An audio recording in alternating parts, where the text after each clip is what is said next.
Welcome back to the Sales Cadence Podcast. This is the podcast for everyone in sales, because everyone is in sales. We're all selling something. My name is Matt Sykes. I'm your host. I'm the author of the book Sales Glue and Converted. And if, like me, you're as passionate about helping people make truly epic buying decisions so that more people buy what you sell, great news. You're in the right place. Folks, welcome back to the Sales Cadence Podcast. Thanks for joining us. If you're new to the show, thank you for finding us. I don't know where you found us, but I'm glad you did. And if you're one of the good old-fashioned Sales Cadence Podcast regular listeners, thank you for your loyalty. We'll do whatever we can over the next 45 minutes to repay your generosity of your time. Exciting podcast ahead. Got a good friend of mine on the podcast today, a gentleman by the name of Jimmy Armitage. And Jimmy is an absolute specialist when it comes to hiring the best sales talent in the marketplace. So if you are an organization at the moment, or a sales leader, or a CEO, and either you're in the marketplace to try and find a new hire, or you've got one in your business right now that for whatever reason isn't doing what it said on the tin, and you're thinking about making a change, then I think this episode is going to be really useful, really valuable. Jimmy, welcome. Thank you, Matt. It's a pleasure to be on here. What's the phrase? Long-time listener, first-time caller. Yeah, that's great. Wow, I feel like a radio DJ. Thank you for being a first-time caller, Jimmy. Look, let's go from, let's just help the listener. But 60 seconds, what does the listener need to know about Jimmy? Jimmy started off his life wanting to be a rugby player, did all right at it, played England under 18s, but wasn't quite good enough to make it. Got a real taste for performance, came into the world of work because I knew I wasn't going to be a rugby player, needed a job. Really incredibly frustrated how performance is generally run in privately owned businesses. It's not very accountable. Got into sales because that is the most accountable place you can be, seemingly, or one of them. Really enjoyed it. Bamboozled why it's so poorly done. And after helping two businesses, smaller businesses, get beyond 10 million and 20 million respectively, decided to do something about it 10 years ago in February 2015. Hence, Your Wavelength was born. And so Your Wavelength is your company. You specialize in sales recruitment. Only salespeople, Jimmy? Yeah, along the way, we can get sweet talked into it by clients we really love that it'll be on the periphery. So things like customer success, potentially marketing roles. The general rule of thumb is, can we interview it for it and understand what we're looking for? So if somebody's looking for a high-end coder, I haven't got a clue. Don't use us.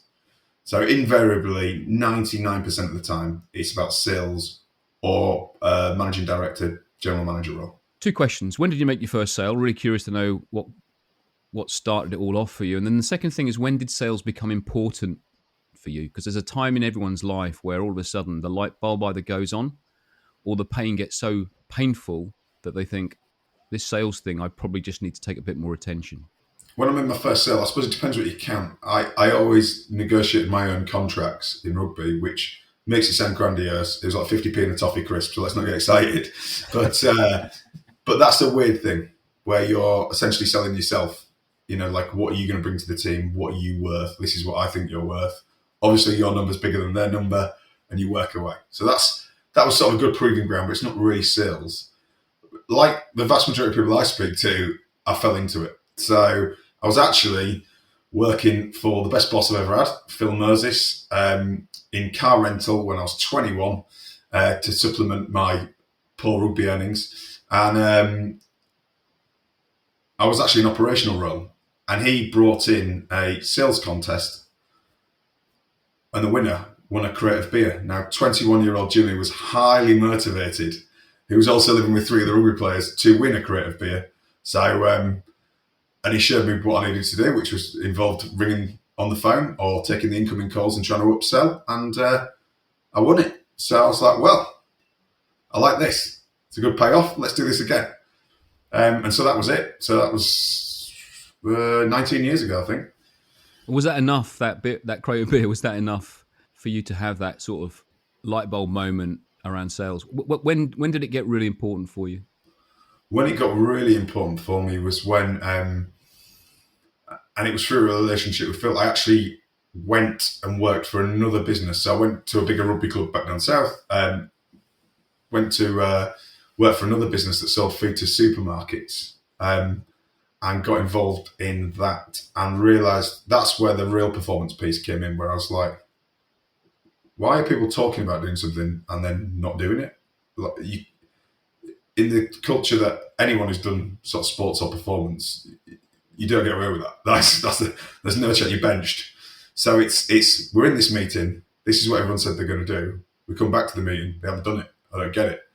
And it was more to me that I just realised the opportunity's there. If you actually just put the work in sales, you've got to up your skills, but work ethic gets you so far. It's such a meritocracy. And that's, I think, the thing. So I was probably 25 at that point, and I just thought, this is great. I agree 100% with you about the importance of consistency. The glue has to be the ability to be consistent and persistent as well. So interesting. Okay. So look, let's talk about sales recruitment straight off the bat. What's your general feeling about the quality of candidates that are out there in the marketplace at the moment? I think the quality hasn't particularly gone up or down. It's consistent. There's a good bunch of professionals, and annoyingly, the 80-20 rule probably applies, which is 20% of the people are the top performers, usually are significantly better than the other 80, but I imagine they're the people who consistently do what they say they're going to do. There was there's a report that came out at the back end of last year from one of the sales recruitment firms, and it was 66% of those people working in sales and marketing are actively looking for another job. Do you subscribe to that? Do you see that? Yeah, I'd say that's fair. The caveat for that, I suppose, for the challenge is it's got to be more rewarding, right? So why would somebody, if you're a sales professional and you're blooming good, and you have built a pipeline through your efforts, we all know that some things take a long time to drop. So you have consistently been working down the sales mine over the years, building this up, and then somebody wants you to come work somewhere else where you may not be able to bring that along with you. Why would you?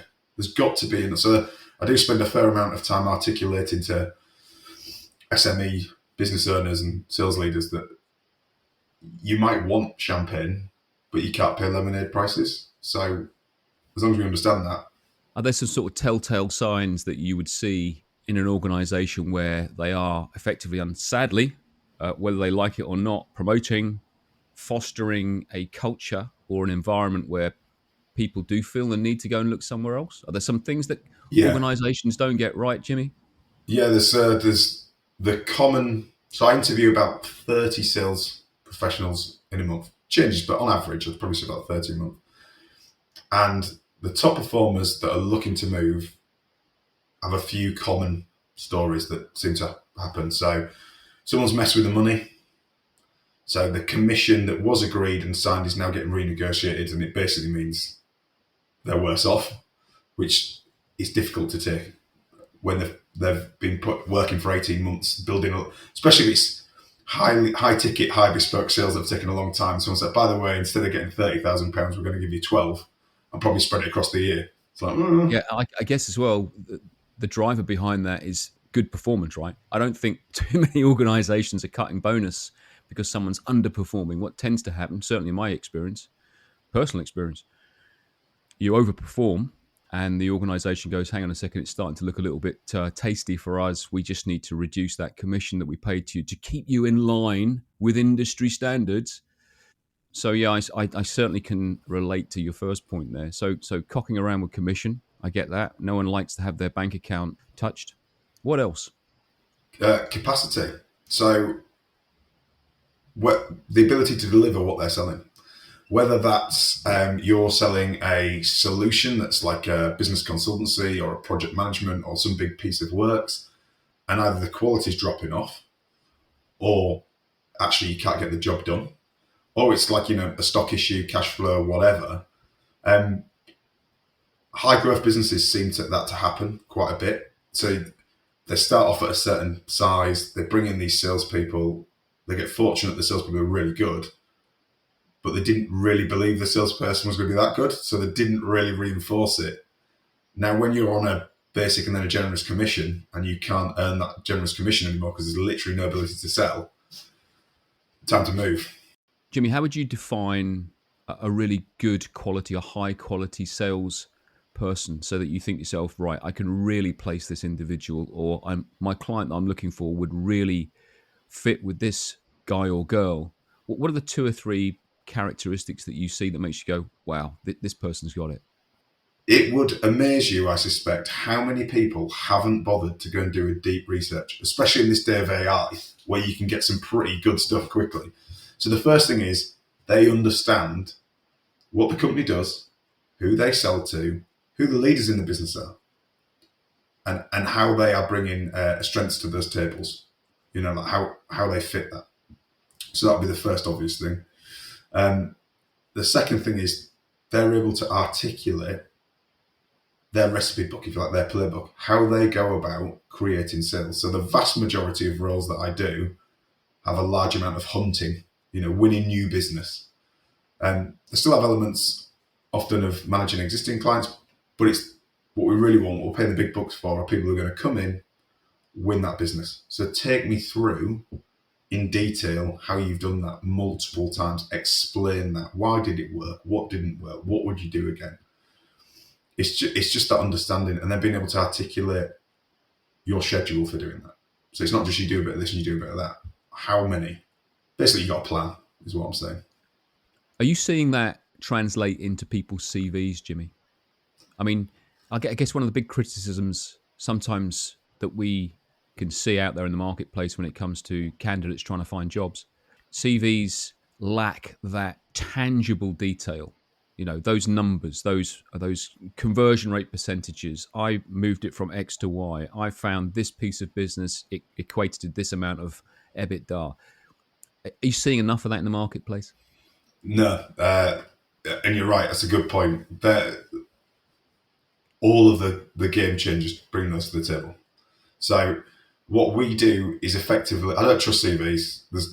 There's the problem is they live on people's desktops, right? So they're not publicly available. So you could be claiming anything. So yes, we look at the CVs, and the more switched on candidates do tailor them to say exactly what they've uplifted, what they did. We also get them to answer those specific questions when they apply, and we also look at their LinkedIn page to try and cross-reference the 3 before we interview them. It's amazing how many CVs say one thing, but a publicly facing LinkedIn page says something totally different. That's what you want to know, really, isn't it? What impact have you had? The best predictor of future performance is past performance. No doubt your sales team's busy, but if targets are still slipping, then you've got a problem. See, it's not the deals that you lose, it's the ones that should have closed but never stood a chance. They're the ones that kill you. Calibrate is a straight-talking audit of your sales process, cradle to grave. It exposes the friction, the poor execution, and the hidden gaps that drain your revenue. Then it hands you a clear, actionable plan to fix it. You've got latent potential in your sales team. Calibrate will help you find it. Details in the show notes. And so, client comes to you and says, Jimmy, I've got a role. Can you go and find me this sales superstar, please? Is there a process that you go through before you go to the marketplace to find them? I assume you've got to do your own due diligence with your client and really get into their ribs to understand what it is they're looking to achieve, right? Yeah. So the first thing we do is understand what the return on investment is that they're going to get. So, Matt, you want to hire a salesperson. What do you actually stand to gain from bringing them in your organization? Is it a smart move to do that? And what you tend to see, what we effectively do is put some questions through it, and I can drop into them in detail if you want, or leave it, whatever you want. But ultimately, go through a series of questions, which is a mixture of their data and then adding in some good sales professional data. Not the best in the market, because they probably can't afford them. They're probably working at Salesforce for £1 million, but good, solid pros. This is what you can expect, and this is the number that comes out of it. And what basically happens is they get sorted into what I'd say 3 buckets, if you like. Bucket number 1 is, right, you sell highly bespoke, high ticket items. The sales professional that you need is something that I call a sniper. Not the most inventive in the world, but ultimately they are going after deep research, strong contacts with fewer clients. They'll probably be selling between 3 and a maximum of 12 sales a year, and it's a longer cycle. So the playbook and the questions that we want to ask are centered around that. You can get very good sales professionals who aren't a sniper trying to do a sniper role and will fail, even though they've got a history of success, because they don't understand that. Then the other side of the house is what I'd call a machine gunner.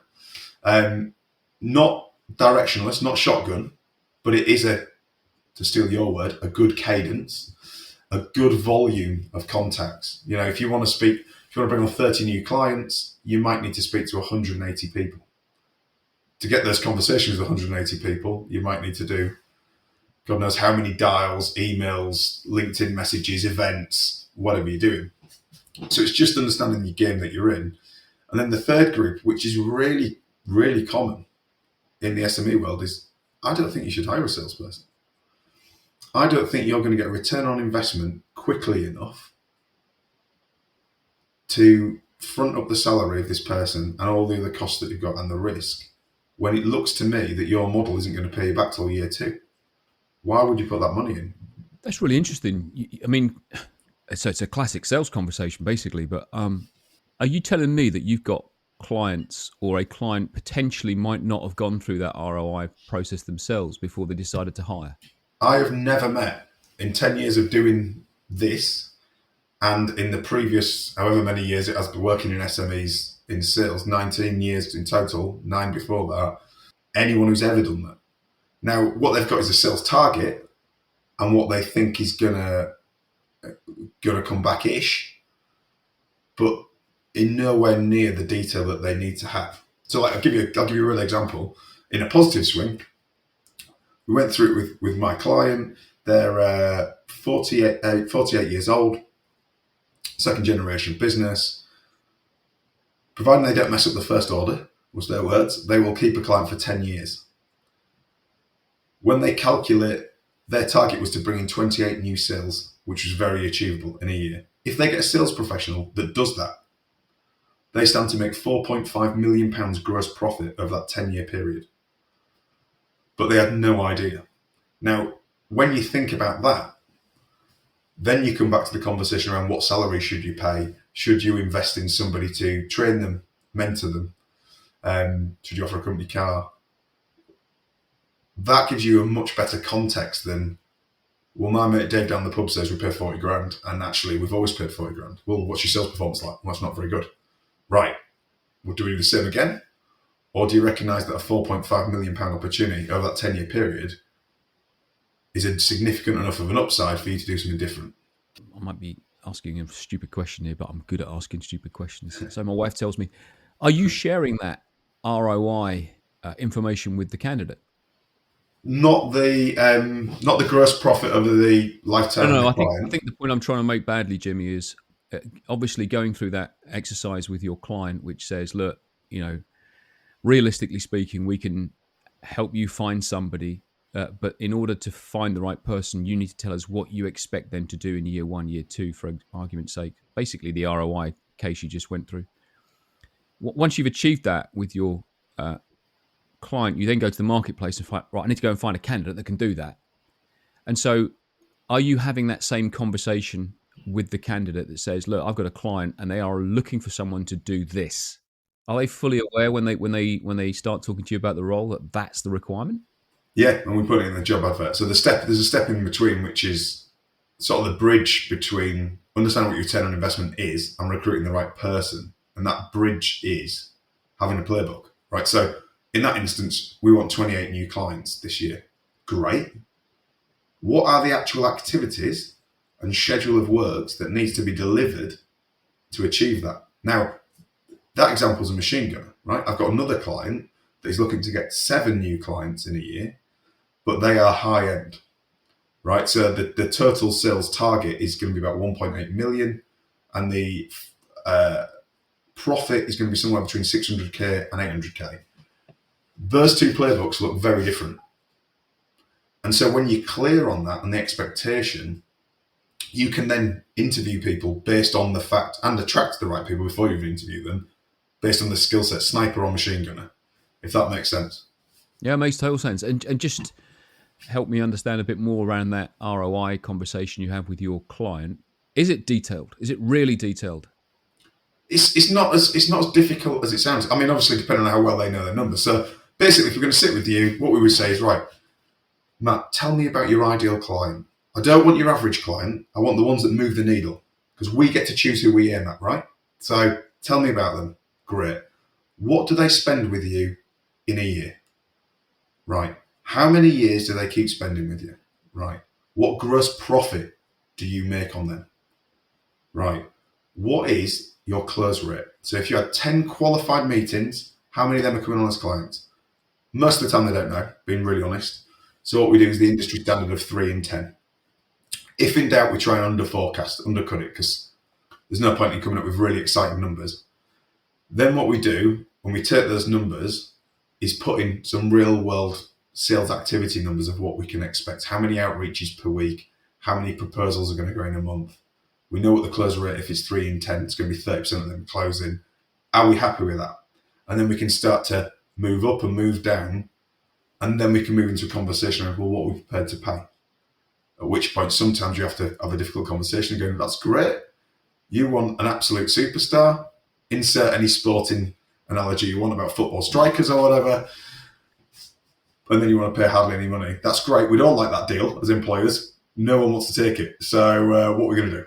Fascinating. And do you ever get any concern on the other side of the fence? So when you sit down with a candidate then and go, clients looking to achieve this, loosely speaking, let me just outline what they're expecting. And it's a very realistic expectation, having worked with the client. So what they're looking for is this. Do you ever get any pushback from candidates who go, yeah, that's not for me? Or are they not honest enough and just go, yeah, I can do that. Where do I sign? Mixture across the board, right? So your top performers invariably will say things like, I love that breakdown. I recognise that I've run similar numbers at this company, this is how I did it, use this tool, da da da da. I also genuinely, massively respect the people I speak with who say I don't think I can do that. Great. Well, not wasting your time and won't waste mine, but they're savvy enough to recognise that my job is to speak to salespeople and work with our clients. So you might not be suitable for this role, but 6 months from now, I might get a role that's your kettle of fish and I get in touch. Obviously, the ones that have no integrity and will say, yeah, I can do anything, A, you can spot them a mile off, and B, I'm never going to represent them. So, they're never going to work with any of my clients. So you do get those people, but also you've got to have a bit of empathy. A telltale usually is their personal financial circumstances, right? So if they've been out of work for a while and they are just desperately looking to leap at any opportunity.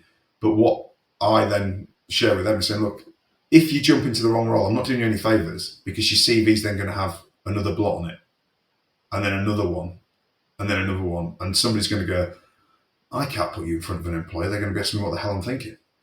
Forgive me for keep asking these questions. It's a fascinating conversation around just how much effort and common sense, Jimmy, is applied to how you help an organisation avoid the risks, I guess. Because, you and I are chatting in the green room before we hit record around the fact that, I've got clients myself that are currently in the marketplace, shall we say. And your approach really has kind of not opened my eyes, because I just common sense, right? Effectively, what you're having with these people is a basic fundamental sales conversation. You've got a problem, I can fix it. How much do you want to fix it? What's it worth if you do? What's it worth if you don't? Okay, let's put those things together and come up with a plan. I love that.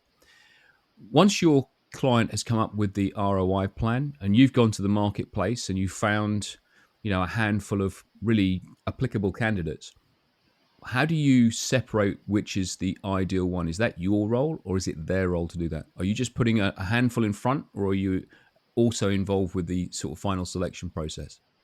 As with a lot of things in SMEs, it depends what they need, right? So sometimes I'll sit in on final interviews and do stuff. Sometimes I'll sit in on the first interview.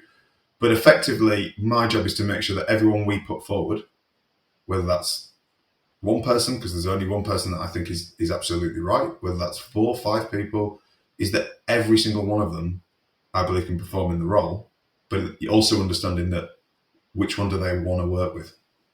The strengths and weaknesses, there's people who are bringing a bigger sales number, but they will be more frustrating to work with. And what do you want? It's your business at the end of the day. Who do you want? Yeah. Not everybody wants to maximize revenue at the cost of everything else. So it's just about an understanding of that. Yeah, I know from my own experience of hiring people, there are probably there's a bunch of them, but I guess there are three quite important metrics. One would be obviously experience. Can this person do the job? Have they been around the block a few times? Have they made all the mistakes I expect them to make, learnt from them, and ideally avoiding making them again?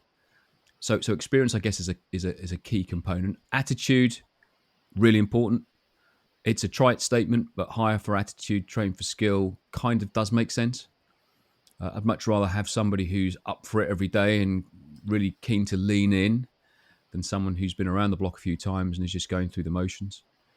So experience, attitude, and then I guess the third one really, I guess, is where the client themselves has a bigger say, which is cultural fit. Yeah, so we agree with all those. The challenge with all of those, the hire for attitude, trim for skill. Again, I believe in it, but the reality is, how much runway have you got? Can you afford to pay somebody whilst they are learning? You know, if it's a technical sale, have you got 18 months? And the reality is, most of the time, no. So we use a 4-pillar framework, which I believe would pretty much work in any endeavour, but we obviously use it for sales. But I think it works for sports as well, to be honest. Which is capability, environment fit, team fit, and motivation. So capability is where we put in the skills, experience, and natural ability to do something. So the crude way of saying that is, you know how to do a thing, you have experience of doing that thing, and you're naturally good at doing that thing. Then environment fit is purely, do you have the ability to perform in the environment required? So in the world of sales, are you able to go out and visit clients on site? Can you do international travel if we need you to? Can you stay away from home? Are you able to work from home? Can you get into the office when we need you to? Are you able to perform in those environments? Can you drop into a coffee shop before you go in and see a client? Multitask, all those bits and pieces. Because if you can't, there's an issue. Team fit, we chicken out and we call it team fit because everyone calls it attitude, values, culture, or something else. We're no experts in this, but like in the cultural piece, there's people who are. In regards to recruitment, the only bit that we really care about there is what 3 to 5 non-negotiable defined behaviours mean somebody fits in or they don't. So again, statistically, take this number with a pinch of salt. 2 separate studies said 89%. The number one reason somebody looks good on paper but doesn't work out in a team is down to poor cultural fit. So statistically, it's the highest one. It's one of the reasons we're called your wavelength, because obviously you need to get someone on your wavelength. So yeah, look at those. And then the last pillar is motivation. So assuming there's no glaring issues with those first 3, or you identify weaknesses, but we're going in with our eyes open. Motivation is there a big enough carrot for you to succeed in this role? If there is, you'll find a way. And if there isn't, you'll find an excuse. So, you know, where is a candidate that's on the fence? Say it's a technical role and they haven't quite got as much technical experience as we want in the sale, but they've got a load of experience of selling to that exact ideal client and they've got a proven history of it. We're like, right, well, clearly where we're at now, I think you're going to fit in with the culture, is, are you prepared to work hard enough to get up to speed on that technical side of it? And are you going to bring enough to the table in more meetings with the skill set you've got that adds enough value to this employer that it's worth your while learning that technical side of it whilst they're, so you're productive from the off. And the only way you're going to do that is, why does it matter? Why this role? Convince me that there's enough of it in it for you to put the work in. Yeah, no. So that's a really interesting one, and just tuck into a couple of those pillars for a minute. Let's go with the last one first, which is motivation. So I'm with you 100% on all that. But how do you know they're not just giving you the answer you want? How do you clearly define that they tick that box, or that the word motivation isn't just something they can agree with and go, yeah, I'm in, boss, watch me go, I'll be brilliant? How do you actually get underneath the bonnet and be certain that is the case, that they are motivated? Because it's an inside job, right? No one can motivate anybody to do anything. It is ultimately down to the individual. Yeah, well, the first thing is, it's that you probably have to ask the question 3 times, because the first 2 answers are complete fob offs. Like, I've always wanted to work in welding uh, services, and it's been a dream. Yeah, of course you have. And I really like enjoying new skills and learning. Brilliant. Yeah, fantastic. But why do you actually really want a job? Because at the moment, I'm not seeing enough to put you forward here. I'm not seeing enough to put my neck on the block, which is, you've not quite got this other bit. I need something. You need to convince me. The other side of it is our actual process. So in order to get the job, they've had to go through a number of processes, not particularly difficult, but they've had to have an initial, they've either been headhunted off LinkedIn, we already know them, so we've had a conversation, or they've applied on a jobs board. So step one. Step two, they've had to come through to our website, look at the job advert and answer specific questions. We already, so take a job site like Indeed, we get a 70% drop-off rate of people who applied on a job site to coming through and filling in our website. So you've already got a load of motivation straight off the bat there. Then we're getting their application answers. We're looking at their LinkedIn page and their CV, and we're spotting the Jackanories. And as you can imagine, in our game, there's a lot of that. Then they've been invited to come to an interview and turn up with me at the right time. Then we drop into, have they done the research? Are they motivated enough to actually look at who's involved in that? And they're going through this structured interview. If they get past me and I put them forward, they then have an initial interview, which is usually a video, and then a second interview with their clients. And where they're coming is they're presenting their first 90 days in the business. And they get quite a loose brief. So it's on them, and it's a really good separator of candidates as to who's put the effort in. So the honest answer is, there's no magic silver bullet that I can like touch you on the forehead and go, they are motivated. But it's a No, I like series it. of judgment calls. Yeah. You're putting a bunch of fences in front of people, and you're measuring how they get over those fences or around those fences to get to the next stage. So I get it. You're setting them a bunch of tasks, and for them to get to the end of that, they've got to be motivated to do the right thing at the right time, and have a general demeanor about them that says, "Look, I'm still leaning into this." I guess the only reason I asked that question, other than the great answer you just gave me there, by the way, Jimmy, was did you ever get involved with any form of psychometric profiling? Because here's the thing about motivation: it's great when someone's trying to get the carrot, right? When they're trying to win the job, get the new gig with a higher pay rise and the better shiny car.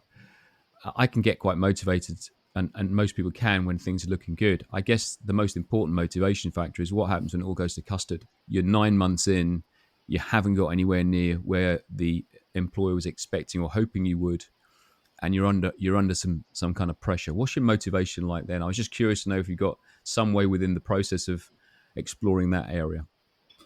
Yeah, well, I don't do any psychometrics at the moment, mainly because I've tried seemingly most of them. Actually, weirdly enough, I've got a call with someone that's been recommended to me at 3 o'clock, a group out of Germany that allegedly I'll go with an open mind, the thing for sales. So we'll see. But in the 10 years that I've been looking at this, I've never once found something that moves the needle enough that I'm comfortable to recommend. So, but if you've got something, I'm all ears. The Yeah, challenge is that, I would suggest you. I mean, I had him on the podcast a year ago. A guy called Dominic Waters. He runs a company called Waters Associates, and they have a BDM profiling tool specific for sales called SPQ. So I get all of my clients to go through that process. When you got down to your last couple of candidates, they're great. Both of them tick all of the boxes. They match up with your 4 pillars, and really it's down to the client. Then essentially, this is a bit where gut feel comes in. At that point, when you're down to your last 2, I would always actively, almost vehemently insist that someone takes those 2 candidates through that profiling tool, because what it essentially does is exactly what I just described. It look, I understand when things are going great, we can all sell, right? I want to know how this individual is going to behave when they're in front of a highly educated, highly experienced, probably high net worth procurement director, and you're under pressure to have a first time discovery call with somebody who's seen you 5 days a week, 24/7, has been to more sales training than you've ever been to. So knows all of the closes that you're going to try and pull on this guy, understands what an upfront contract is, has been through Sandler twice, and you haven't closed the door for the last 3 months. That what this profiling tool will start to explore is how is that individual going to react. So that's maybe one to think about in the future. That is not me trying to sell Dom's business, by the way. No, I'll check it out. Well, that's the benefit of conversation, right? Yeah, maybe that's something to think about. Just want to go back to the other pillar, the team fit, because you pricked my curiosity. 3 to 5 behaviours in that team fit. Give me an example of 1 or 2 of those behaviours, could you? Right first time. So a value that a lot of people have is we aren't shipping anything unless it's right. We only get everything right first time. That, as a human behaviour, is brilliant in one place and terrible in another. So let's say you work in an engineering business and you're an engineer. Getting something right first time, brilliant. Because if you get it wrong, you've probably written off a load of materials and your colleagues now need to come in, help you out so you hit a deadline. Do that enough times, you're gone. Let's say you go to work in a creative ad industry where the whole aim of the game is show me your bad work. I'll come up with 49 rubbish ideas before I get my 50th good one. That value suddenly becomes a massive weakness and you're pulling everybody down. So it can be, all of them are important, but it's about what do you set your stall out on. So for example, if integrity is genuinely a key element, that salesperson should never try to sell something that is not the best outcome for that client. Is that what you're saying? Right. So show me an example of when you've done that. And again, probably falls into what you've just said about the pressures on. You need to make a sale. Oh my God, well, I'll just say yes this once. And there's this twice. And next minute, whoever's working in customer service or after sales support or whatever is fielding calls left, right, and centre. Awesome. So yeah, there's a whole movement might be around timekeeping. Could be around communication, how you treat others. But it's just been really clear on. It works really nicely because you communicate exactly what they can expect back from your culture. So it's not only we want you to be like this, but you can call us on that. Does this sound like a culture you want to be a part of? And it comes in really helpful when you're headhunting people. Because if you start somewhere already and you're articulating, they're like, well, actually, it really does sound like somewhere I'd like to work. So you built the ROI case with the client. You've gone out and you found a rock star. Shouldn't say that. You've gone out and found a really great sales fit. So you've brought the two parties together, and it's a marriage made in heaven. They sign on the dotted line. Both parties are delighted. What happens next, Jimmy? Do you back out at that point and leave it to the two parties just to crack on with life in general, or is there an opportunity for you to sort of nurse that relationship in the first 30 to 60 days? How does it work from your perspective? The key thing is that playbook. It's great that we've got the return on investment that we're forecasting, because it's a forecast. We've got to go and deliver it. We know what numbers we want to hit. Here's a playbook we're talking about. How are we going to go and get that in? So one of the things we're sort of trialing at the moment as well is a buddy system. So putting in new starters at different companies and getting them on a WhatsApp group so they can sort of chat what's working for them, what's not. Yeah, usually have an introductory call with a new starter. Again, I've got a big network. I've got clients that should be trading with each other. So it's just connecting some dots, making some soft pitches also helps a lot. Could definitely get better at systemizing that. That's something we're working into. So the key thing really is having a clear idea of the return on investment and then the activities that are needed. Because once you set somebody up for success, again, somebody's going to work with you. And again, we haven't got performance, but actually you understood that the job advert was clear. There's a video interview discussing this performance. There's a contract with this level of requirement in it. The nice thing about that is it creates coaching opportunities and mentoring opportunities. Well, I'm really struggling with this. Why? Well, I'll be honest with you. I don't really know how to go and speak to these people that I don't know. Right, but if we can get past that bit, do you think you'd be all right? Yeah. No, I love it because, if the hard work's been done and the playbook's there and the return on investment is there and, you found the right hire, kind of makes sense then for people to then continually find themselves in that first sort of 100 days being supported and looked after by the employer. Do you ever see, I guess I'm going to answer my own question here. I guess a mistake of an employer who's just hired a salesperson is just to leave them alone and get on with it, right? Yeah. Well, it doesn't work anywhere in life, does it? Like if you've got Usain Bolt, who's the fastest man on the planet, still got a coach. You look at elite sports performers, they're training 5 days out of 7 in a match with a day off. Why do we think that, humans don't stay in a fixed box, do they? Like, you perform, and then something goes out of whack, and you've got to come put it back in again. You know, like it's a bit like weeding the garden, isn't it? Sales is a brilliant, brilliant reminder that if you get too cocky, you get humbled really quickly. Yeah, agreed. It's a very transparent world. Can't not have you on the podcast and not at least touch our favourite two letters, AI.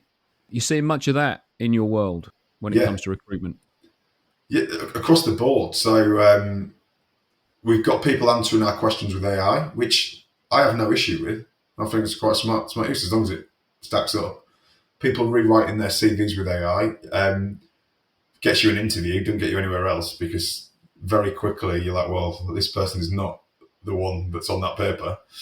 And then it's also just keeping abreast of it for our own business and helping our clients out, because every tool in the world seems to have just stuck the words AI on it. And you're like, but have you? Does it actually work? It's an interesting point, isn't it? Because I guess 12 months ago, probably I'm guilty of it 12 months ago, saying, yeah, it's not going to take a salesperson's job. And I don't want to have that conversation on here because I think it's quite an old and tiring conversation these days because we hear it so often. But any salesperson that doesn't have AI as part of their day-to-day strategy is, in my experience, not a salesperson anymore. It's so important to embrace that technology because it just makes your life a lot easier. And the quality of information that you can glean as a consequence of using AI is so much better for the organization you're trying to serve that you're kind of doing your potential client a disservice by not using it. And if you Yeah. think about an example whereby you've got an opportunity to meet with somebody for the first time, if you're not going, and you touched on it earlier on, Jimmy, in the podcast, if you're not going to that meeting having done loads and loads of due diligence around that organization, which can be so data rich these days, you've absolutely missed the point. Yeah. You shouldn't need to ask an organization any kind of surface level questions about what they do, how they do it, who they sell to, because all of that information is out there, and AI will go and find it for you in a heartbeat. So I just wondered whether or not you're starting to see a lot more candidates who are bringing it to you as a way of selling themselves to you, so that you can go and say to your client, actually, this person is really embracing that technology. Where we've delved into it quite a lot is on the sniper front, really. You know, people who are going to go after people. It's an excellent tool for discounting clients. Just actually, they're not right. I've just realised they haven't got that funding, or they've not got the volume we need, or they're not in the market that we thought they might be. Because when you might spend 18 months of your life working a way to bring them on board to realise their full potential, aiming at the wrong target is not a good place to be. So it's really fascinating to hear what methods people are using, how they're doing it, and also pretty cool to see people who've been very successful pre it embracing it and saying, Yeah. actually, I've realised that I can do in 2 hours what used to take me, 2 days. Other than AI, what are the standout behaviors and characteristics you expect to see that allow you to go, I can put you forward? The thing that really shines out, I suppose it's a bit general, but the thing that really shines out in of those 30 odd people a month I interview, about 10% of them are rock stars, to use that one, whatever. They are like, if I had the funds to hire all three of you for my business right now, I would. And it's intention.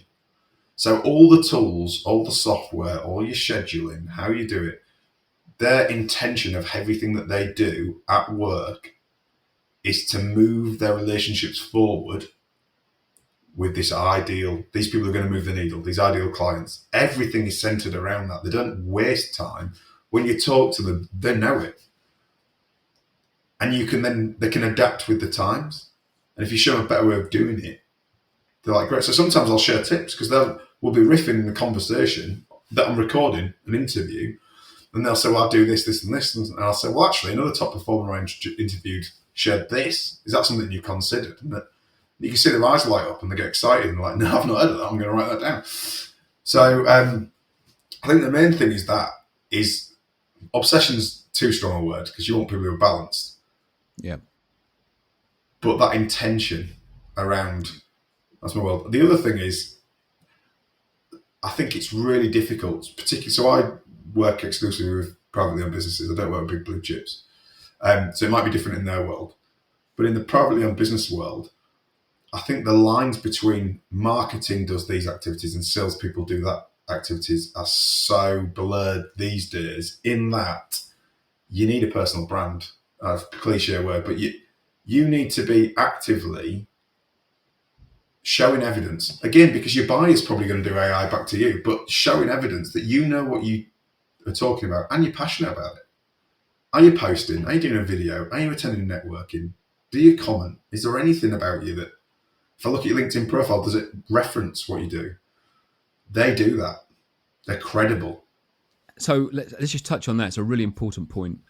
Personal brand. Is that one of the must-haves then today? Can I think it's getting there. Can you get on in sales without being on LinkedIn and promoting yourself? Everything's possible. You're starting on a massive back foot with someone like me when I'm like, how are you a sales professional that has business-to-business conversations? You have no major presence on this network. You know, you tell me you've been in this industry 10 years and you're really good at it, but you've got 200 followers. So what's going on there? You must be absolutely exceptional at another method. And I'm open to it. If you are, great. Break it down for me. That point you just made is so important, in so much as they must be phenomenal at something else, because if they're not utilizing the upside of personal brand, you're positioning yourself as the go-to person in your desired marketplace. And because you now know, your brilliant point, Jimmy, that everybody that you go and AI and do your due diligence about is going to be doing exactly the same about you. And if they find nothing, or they find that all you've done is reshared something 6 months ago, I actually believe you're at a disadvantage, because you are missing out on the opportunity that comes with being able to put yourself in front of people on a consistent and regular basis that says, I don't need one yet, but when I need one, I'm going to go and ask Jimmy, because Jimmy keeps showing up and bringing some really helpful information to my world. And so I just don't know how you do it any other way. Yeah. It also has the benefit of making you more articulate, doesn't it? Because practice, you know? So, like, the more you communicate with the world about what you do and get bullets fired back at you when you say something that's not right or too vague or you didn't convey it properly, it's good practice. So, I suppose the exception to that would be if you service an industry where none of your clients are on LinkedIn and you've been in that industry. So I guess you may potentially see it as a luxury. The challenge there is when you want to move industry because your industry is going down or it's not as good as it used to be. And then you're like, well, now I've got transferable skills. And you're like, well, have you? Because there's no evidence that you have. Yeah, it's always pretty cool when you go in and you can see somebody who's been cultivating their public image. They've got that intention, to go back to that word of, I really want to represent this marketplace. I want to be knowledgeable. I want to be seen as an expert. I put the effort in. Yeah, they're often a pleasure to speak to.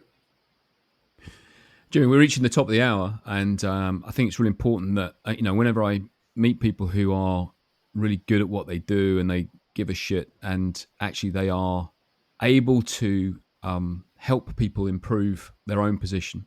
You obviously drop into that because, what really resonated with me was something you said about 50 minutes ago, which is sometimes you'll advise a client not to hire a salesperson. And I think that's a really healthy approach to have, because you're absolutely right. Sometimes you'll come across a piece of business and you think, I can't service that. I'm not the right person. I'm not the right fit.